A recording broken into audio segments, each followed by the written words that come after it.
Hi అండి, welcome to my channel Revathi's world. Friends, ఈరోజు మన రెసిపీ వచ్చేసి తెలంగాణ స్పెషల్ అండి, తిల్లి కర్రీ, మటన్ తిల్లి కర్రీ అండి.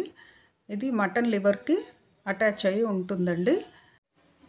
ఈ కర్రీ ఎనిమిక్ ప్రాబ్లంతో బాధపడుతున్న వాళ్ళకి చాలా బాగా పనిచేస్తుందండి. మన బాడీలో బ్లడ్ చాలా తొందరగా ఇంప్రూవ్ అవుతుందండి ఈ కర్రీ వల్ల. సో అప్పుడప్పుడు ఇలా చేసుకొని తింటే ఎనిమిక్ ప్రాబ్లం తొందరగా తగ్గిపోతుంది.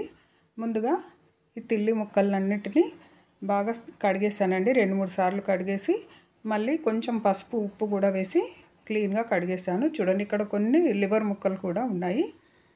ఇలా వీటన్నిటిని శుభ్రం చేసుకున్న తర్వాత కొంతసేపు పక్కన పెట్టేసేయండి. ఇప్పుడు ఈ కర్రీలోకి కావాల్సిన మసాలా చూసేద్దామండి.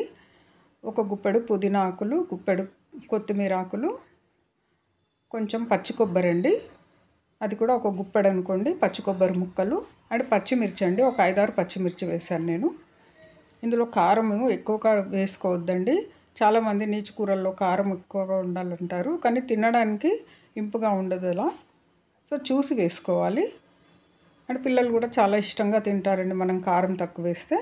ఇప్పుడు ఒక 1/2 టీ స్పూన్ ఉప్పు కూడా యాడ్ చేసి ఈ మిశ్రమాన్ని అంతా ఇలా మెత్తటి పేస్ట్ లాగా చేసేసి పక్కన పెట్టేసుకుందాము.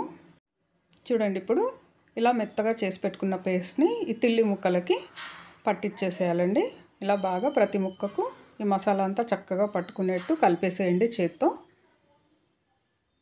ఇలా నీట్గా కలిపేసిన తర్వాత పక్కన పెట్టేసేయండి. పక్కన పెట్టేసి ఇప్పుడు స్టవ్ వెలిగించేసి ఒక కడాయి పెట్టేసేద్దామండి.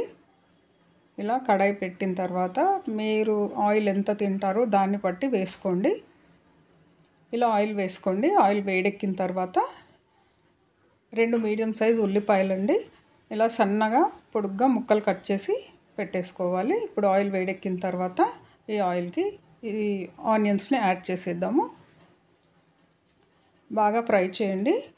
చక్కటి బ్రౌన్ కలర్ వచ్చేంత వరకు మగ్గనివ్వాలండి.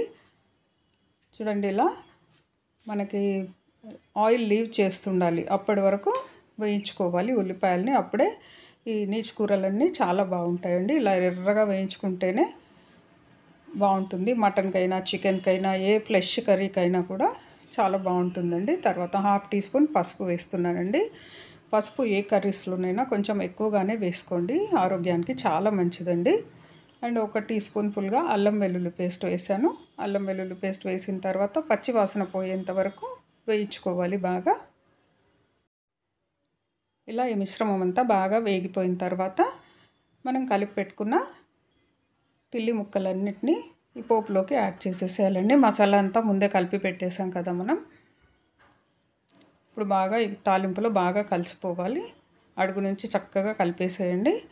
కలిపేసి మూత పెట్టేసి ఒక 10 నిమిషాల పాటు మీడియం ఫ్లేమ్లో ఉడకనివ్వాలండి. మీడియం ఫ్లేమ్లో పెట్టుకోవాలండి, హై ఫ్లేమ్లో పెట్టకూడదు. మీడియం ఫ్లేమ్లో పెడితే చక్కగా ఉడుకుతుంది మనకు. హై ఫ్లేమ్లో పెట్టినామంటే మాడిపోతుంది మళ్ళీ. చూడండి, 10 మినిట్స్ తర్వాత తీసి చూస్తున్నాము. ఇది కొద్దిగా ఉడికింది, కలర్ కూడా కొంచెం చేంజ్ అయింది చూడండి.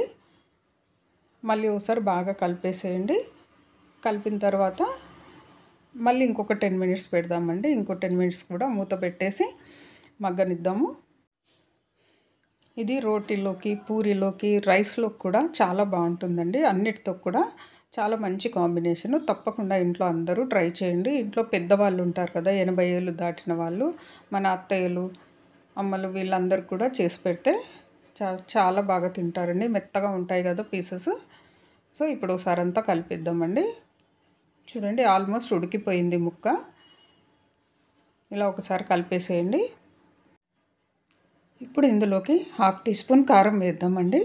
ముందు పచ్చిమిర్చి వేసుకున్నాం కదా, కొంచెం కారం వేస్తున్నాను.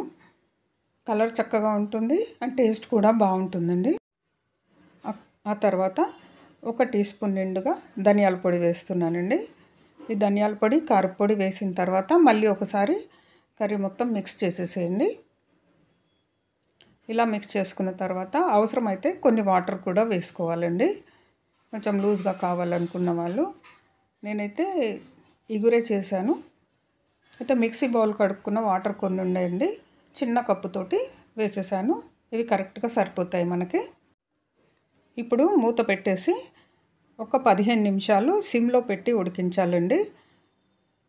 ఈ కర్రీ పైన నూనె మొత్తం ఇలా తేలాలి మనకి. ఇలా ఆయిల్ అంతా ఫ్లోట్ అయ్యేంత వరకు ఉడికించేసుకోవాలి. చూడండి ఇప్పుడు రెడీ అయిపోయింది. ఇందులో 1 టీ స్పూన్ అంత గరం మసాలా యాడ్ చేశాను. అంతేనండి. చూసారా ఎంత ఈజీగా అయిపోయింది కర్రీ. పిల్లలు కూడా ఈజీగా చేసుకోవచ్చండి. సో ఇది ఇంట్లో అందరికీ నచ్చుతుందండి. చిన్న పిల్లలు కూడా చాలా ఈజీగా తింటారు. అంటే మనకి బోన్స్ ఉండవు, అవేం ఉండవు కదా, మెత్తగా ఉంటాయి కాబట్టి చాలా టేస్టీగా ఉంటాయండి. సో తప్పకుండా ఈ కర్రీ ట్రై చేయండి. ట్రై చేసి మీకు ఎలా కుదిరిందో నాకు కామెంట్ సెక్షన్లో తప్పకుండా కామెంట్ చేయండి ఫ్రెండ్స్. సో ఫ్రెండ్స్ ఇదండి నేను ప్రిపేర్ చేసిన మటన్ తిల్లీ కర్రీ. ఈ వీడియో కనుక మీకు నచ్చితే నా వీడియోకు లైక్ చేయండి. ఈ వీడియోని మీ ఫ్రెండ్స్ అండ్ రిలేటివ్స్కి షేర్ చేయండి. అండ్ ఫస్ట్ టైం నా ఛానల్ని చూస్తున్న వాళ్ళు సబ్స్క్రైబ్ చేసుకోండి. సబ్స్క్రైబ్ చేసుకొని బెల్ ఐకాన్ క్లిక్ చేస్తే నేను పెట్టే వీడియోస్ అన్నీ మీకు నోటిఫికేషన్లో వచ్చేస్తాయండి. Thanks for watching. అండ్ ఇంకో మంచి కుకింగ్ వీడియోతో మీ ముందు ఉంటానండి. అంతవరకు బాయ్.